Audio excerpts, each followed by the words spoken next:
Sometimes doing the right thing can be hard. We know we shouldn't act out in anger or rev our engine and cut someone off, but we tend to do it anyway. But as Christians, weren't we saved from these things when we accepted Christ's saving grace? Why do we keep messing up? Paul dealt with this question in his letter to the Romans.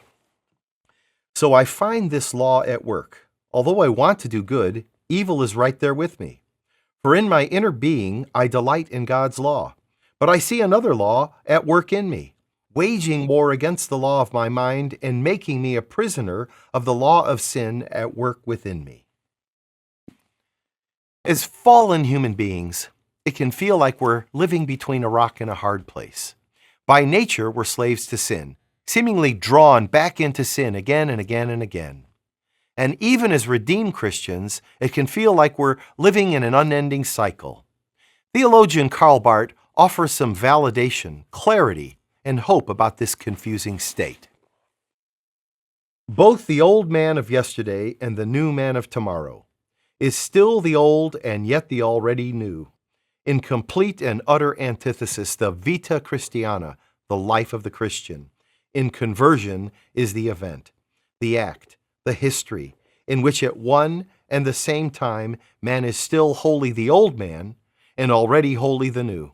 So powerful in the sin by which he is determined from behind, and so powerful the grace by which he is determined from before. The old and the new man are simultaneously present. In Christ, we have been placed into a whole new situation, so that the old man or humanity is passing away. One day, we will see it no more. Christ has made it so that our true selves are not determined by the past, but by our future in Him.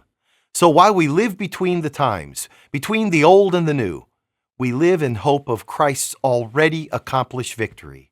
Our transformation and sanctification are in His hand, and even our ultimate glorification. For Christ Himself is our wisdom about God, our justification, our sanctification, and our glorification as His children.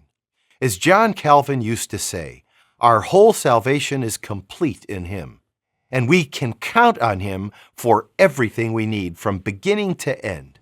We live in hope each and every day for ourselves and for all because God is faithful. I'm Joseph Tkach, speaking of life.